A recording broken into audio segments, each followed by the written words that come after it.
dan Kina. Assalamualaikum warahmatullahi wabarakatuh. Ketemu lagi kita pada pagi hari ini.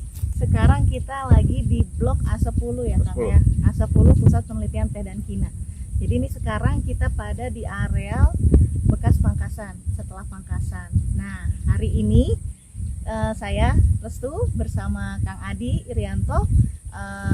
Beliau adalah peneliti agronomi dan juga manajer kebun PPTK Gambung. Saya pengen belajar nih, apa sih itu Pangkasan, apa sih itu, kenapa sih harus mangkas. Nah, di sini nih beliau tahu banget nih tentang budidaya pangkas khususnya. Kita mau belajar. Halo Kang.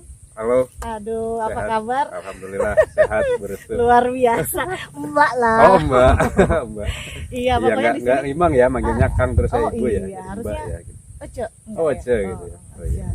Jadi kita sekarang seger banget ya Kang ya. Segar, alhamdulillah. Alhamdulillah Cuacanya bisa cerah. berjemur. Ya. Biasanya sekarang ini kan bulan Maret nih. Maret ya? April Om. deh, April ya, April. April. Nah, kebetulan beberapa minggu ini paginya agak terik, sorenya hujannya lebat. Sebenarnya itu bagus Bagus ya untuk teh ya, alhamdulillah. Alhamdulillah kita masih ada hujan gitu. Nah, saya mau nanya Kang, kenapa sih ini tanaman teh jadi gundul-gundul gini kalau orang yang nggak tahu ya? Kenapa harus dipangkas? Iya. Apa tujuannya sih? Iya, jadi ini Mbak Restu, ini sebetulnya pertanyaannya mirip dengan waktu saya mungkin sekitar zaman SMP atau SMA lah. Kebetulan saya tinggal di Lembang. Jadi kadang kalau perjalanan ke Subang itu kan melewati kebunnya PTPN ya. Itu kadang kalau lewat itu, kok ini tanaman tehnya dimatiin ya, gitu kayak gitu. Nah, iya gitu kayak dimatiin kan, ini kok apa mau diganti atau gimana kayak gitu. Ternyata enggak, ternyata begitu saya masuk ke PPTK, nah, mulai tahulah ternyata salah satu upaya untuk mempertahankan kebersinambungan produksi, kemudian untuk mempertahankan tinggi tanaman, itu dilakukan kegiatan pemangkasan. Karena teh ini sebetulnya pohon ya. Kalau nggak dipangkas bisa sampai 15 meter. Jelek berarti kan? Maksudnya nggak bisa dinikmati buat selfie? Nggak gitu bisa, sulit dipetik kali ya. Iya juga. Iya. Harus naik-naik ya kayak gitu. Itu guys. Makanya dimanipulasi budidayanya, dilakukan pemangkasan supaya tetap pada ketinggian yang ideal. Ideal ya. Salah satunya seperti itu. Oh gitu. Jadi sebenarnya waktu yang tepat, yang baik untuk pemangkasan tuh kapan Kang? Kalau waktu yang baik ini sebetulnya yang pertama ini di akhir musim penghujan. Di awal memasuki kemarau ya. Musim penghujan ya.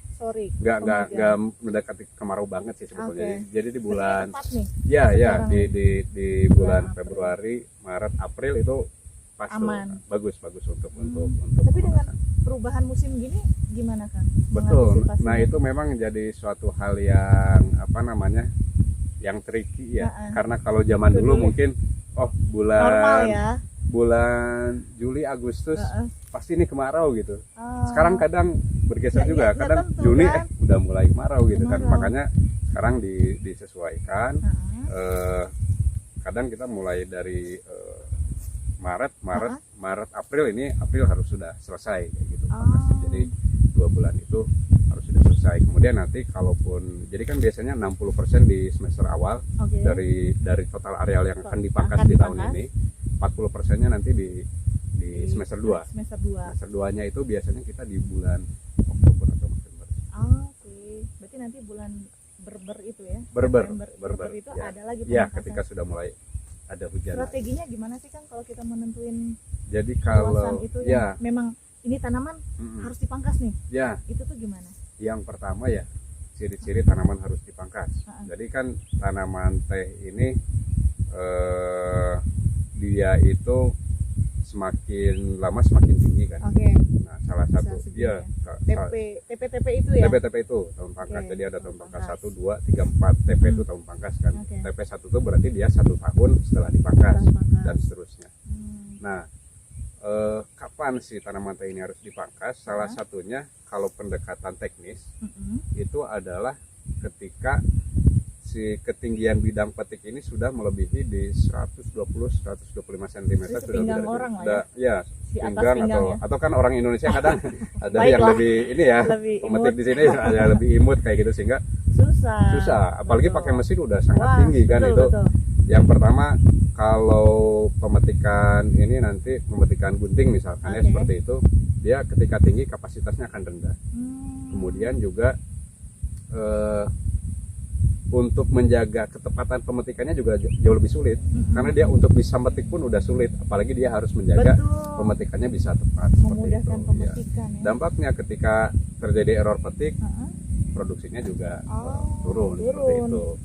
Ya, terlalu kandas terlalu atau kandas gimana? seperti itu. Makanya ketika salah satunya ketika ini juga harus di ini. Kemudian kalau pendekatan fisiologisnya, jadi kan bakal tunas ini dia itu tumbuh lebih cepat pada batang-batang muda. Oke. Ya, memang muda-muda tuh lebih mandek Lebih ya. ranum. Emang harus di Iya, regenerasi. betul, Nah. betul. Makanya ketika sudah terlalu tua, terlalu tinggi, itu produksi pun akan Turun. turun. Oke. Jadi kalau tren produksi itu Hah? TP1 di bawah, TP2 naik, TP3 puncak, TP4 itu sudah Ah, oke. sudah turun. Nah, Memang harus ya itu di sana kita cut dengan pangkas nantinya naik lagi. seperti itu. Jadi memperbaiki kesehatan tanaman pun juga Betul, bisa ya. kesehatan tanaman. Oh. Jadi memperbaharui frame-nya, apalagi frame-nya kalau ada yang rusak itu salah satunya dengan pemangkasan. Oh gitu. Nah, kalau ini pangkasan jenis apa nih Kang? Jenis-jenisnya banyak nggak sih Kang? Banyak. Jadi Oh. pangkasan itu ada pangkasan apa istilahnya pangkas ringan, Pangkas ringan. pangkas medium, ada pangkasan berat. Pangkas ringan tuh biasanya di ketinggian 70-80 cm lah. 70. Kalau ini maksudnya Kalau ini pangkas medium. medium. Ya, jadi 70-80 cm biasanya kalau pangkas ringan itu contohnya kepris. Oke, atasnya aja Di ya. atasnya aja. Jadi Oke. kapan kepris itu dilakukan? Biasanya kepris itu hanya dilakukan pada kasus-kasus tertentu saja. Oh. Contoh pada saat si tanaman terserang OPT yang sangat berat. Oke, kepris aja cukup. Nah, itu misalkan terserang heopatitis berat, biasanya ada kanker batang. Nah, itu di kepris. Karena kalau hanya dikendalikan kimia saja, karena batangnya udah terjadi kena kan? kanker kan. Nah, itu kalau nggak di ini juga Harus produksinya diambil. jadi makanya di kepris. Nah, kemudian kalau dataran tinggi khususnya daerah Pengalengan atau kalau di Jawa Tengah itu ada di Kaliua tuh Iya. seperti itu kan ketinggiannya Lebih ya? di atas 1.300 lah seperti itu. Ah. Itu kadang di musim-musim kemarau terjadi frost juga. Oh, Jadi beku frost, ya? iya, jadi beku, jaringan tanamannya rusak, Rusak. makanya itu di kepris. Kepris. Oke, baik. Kalau untuk yang produksi biasanya pangkasan medium. Medium Jadi, ini masuk medium semua itu ya? medium. Jadi ketinggiannya di sekitar 45 sampai Hmm. 70 lah maksimum. Sedengkul ya Kang ya? Ya, dengkul. Sekitar Kalau ini dengkul. di kisaran 50 sentian. 50 cm. Ini untuk produksi ya? Ini untuk produksi. Oke. Kalau yang berat berarti lebih Kalau yang bawah berat lagi. lebih bawah di bawah 40 biasanya. Itu dengan alasan apa? Jadi itu kasus-kasus tertentu juga, misalkan percabangannya rusak Oke. karena sudah saking tuanya, sudah banyak yang lapuk, perlu diremajakan, dia agak bawah. Atau pangkas leher, rejuvenasi. Rejuvenasi. Tapi itu untuk saat ini sudah sangat jarang dilakukan ya. karena daripada seperti itu mending kita replanting dengan pohon yang Betul. baru seperti itu yang potensi produksinya jauh lebih tinggi seperti itu. Oke. Kalau ini alat pangkasnya apa nih Kang? Kalau ini Yang yang di sini. kita gunakan itu di kebun gambung ini kita gunakan dua cara pemangkasan. Yang pertama Oke. itu menggunakan manual dengan pisau. Kalau di sini kita bilangnya pisau gaet ya. Gaet, Pisau gaet seperti itu. Nah, satu lagi kita menggunakan mesin Mesin pangkas. pangkas. Oh. Ke depan Kalau ini mungkin udah mesin pangkas ini. ini yang manual. Oh, ini yang yang manual. Kalau yang mesin pangkas agak di sebelah atas. Oh gitu. Ke depan mungkin trennya Mesin. mesin. Mekanisasi Karena ya. mekanisasi ini kapasitas kerjanya jauh lebih tinggi daripada yang manual. Dari Betul sisi sekali. kualitas pun juga masih bisa dikendalikan Oh gitu. mesin ini. Nah, ada satu lagi nih. Setelah kita mangkas, ada nggak perlakuan lain yang harus kita lakukan nih? Oh, Perlakuan ada. setelah pangkas Ya, apa? ya. Nah. Jadi sebetulnya gini, momen pangkasan itu adalah momen dimana kita bisa memperbaiki tanaman atau istilahnya mulai dari nol lagi ya. Betul. Mulai dari nol lagi kayak gitu. Jadi yang sebelumnya kita punya masalah gulma, punya masalah tanahnya yang OPT-nya padat, itu, OPT-nya yang ini, frame-nya yang sudah rusak, daun Bisa kita pemeliharaan yang perbaiki. tipis. Disitulah momen pemangkasan dan Oke. momen kita untuk memperbaiki. Luar biasa. Jadi kalau ingin memperbaiki kebun, Mulai dari pangkasan. Mulai dari pangkasan. Setuju. Enaknya seperti itu. Benar. Gitu, kayak gitu. Asal dengan kondisi yang ideal ya. Kondisi yang ideal. Nah, Jadi idealnya apa aja, Kang? ya, jadi pasca pangkas itu yang pertama setelah pangkas kita konservasi lah. Mbak Restu ini paling tahu lah karena penelitinya ya. Yang kalau di lapangan kan serasa pangkasnya itu yang pertama jangan dibawa keluar ya. Ini ya. Itu ya, Yang kayak gini ya. ya kayak gini Nah, jangan dibawa ini keluar. jangan dibawa Jadi keluar. disimpan untuk apa namanya? Yang pertama untuk menambah bahan organik, kemudian juga mengkonservasi tanahnya ya. Karena kan ketika dipangkas kan terbuka ya arealnya seperti itu. Nah, kemudian pasca cabangnya dirapikan, kita lakukan gosok lumut.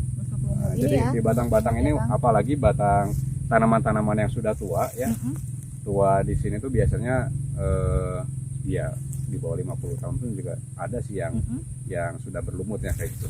Tapi itu masih bisa produksi ya? Masih bisa produksi, Wow. masih bisa produksi. Jadi ketika ada lumut itu harus dibersihkan. Nah, banyak pertanyaan kan, memangnya kalau ada lumut penurunan produksinya bisa berapa persen sih kayak gitu. Memang belum ada data yang menunjukkan sampai ke arah produksi. Tapi lumut ini kan dia sifatnya parasit. Betul. Dengan lumut yang tidak dikendalikan, maka si batang tanaman tehnya ini istilahnya umur ekonomisnya akan jauh lebih pendek. Jadi karena kan dia melapuk ya, melapuk juga. Rata-rata kalau saya perhatikan di lapangan yang terselimuti sejak lama oleh lumut, dia lebih cepat lapuk. Ini ya, sensitif. Iya, si batangnya. Makanya kita untuk mempertahankan apa namanya? Mempertahankan umur ekonomisnya supaya bisa mencapai 50 tahun bahkan lebih ya, kita bersihkan. Walaupun kadang tidak harus selalu setiap pangkas kita gosok lumut. Karena ketika sudah bersih kadang pangkasan berikutnya masih tipis-tipis lah kayak gitu. Nah, ketika tipis ya mungkin kita mengingat apa namanya? Perhitungan ekonomis juga ya, bisa nanti di pemangkasan berikutnya. Oke. Sama pengolahan tanah paling ya? Ya, jadi setelah digosok lumut, kemudian di apa namanya? Di pengolahan tanah digemburkan dengan proses penggarpuan. Ada macam-macam metodenya. Kalau saya perhatikan beberapa kebun ya, kalau di Jawa Barat itu rata-rata digemburkan dengan alat garpu. Ya, bisa rengat, bisa garpu balik. Nah, cuman kalau di sini kita lebih senang garpu balik, karena kebetulan kita modifikasi alat. Ada peneliti yang memodifikasi alatnya. Ada yang 3 in 1, ada juga yang di manual tapi dimodif, jadi lebih mudah untuk saya udah pernah ngeliat tuh kayaknya keren. Nah, tuh. itu Boleh gitu. Itu nanti Ya, berikutnya. betul. Nanti ada Om Sugeng ini, Om Sugeng Lek Sugeng. Ya, seperti itu. Oke, jadi menarik garpu sekali. untuk yang datar ya. Tapi kalau yang di lahan miring kita buat rock saja.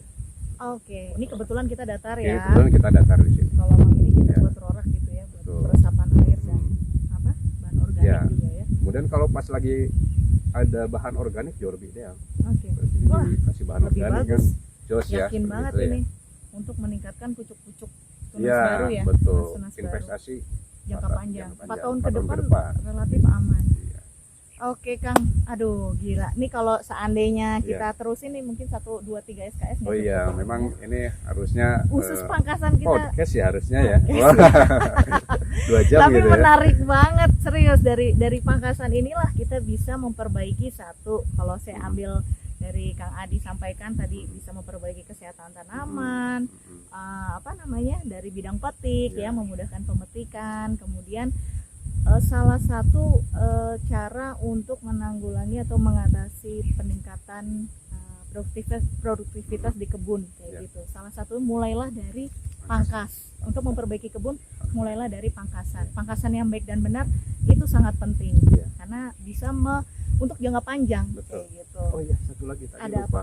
Tadi lupa. Nanti persepsinya, wah saya punya kebun nih. Punya kebun. Wah, saya pangkas habis aja semuanya gitu kan. Itu yang harus betul. Iya, jangan sampai ya kita malah yang ada sampai. nanti mati gitu kan. Sampai. Nah, dan habis juga produksinya. Habis produksinya. Jadi kalau kita punya misalkan saya punya 100 hektar nih.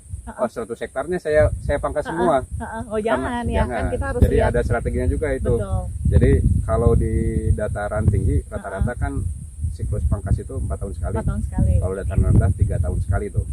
Okay. Jadi kalau dataran rendah sedang mungkin 33%-nya lah ya. Oh, 100% dibagi 3 lah kayak Ah, gitu yang dipangkas per Oke. tahunnya.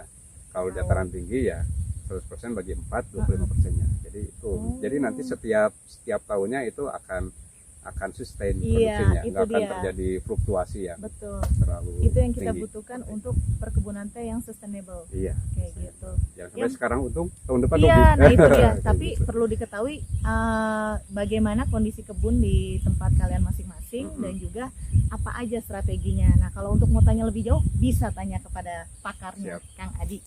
Oke, Kang. Sampai sini dulu, Kang. Siap. Makasih banyak Terima kasih ilmunya, banyak. wawasannya Terima tentang kasih pemangkasan. Nanti kita ketemu lagi di topik-topik berikutnya Siap. pada channel Pusat Penelitian Teh dan Kina. Dadah sobat Teh dan Dadah. Kina. Assalamualaikum.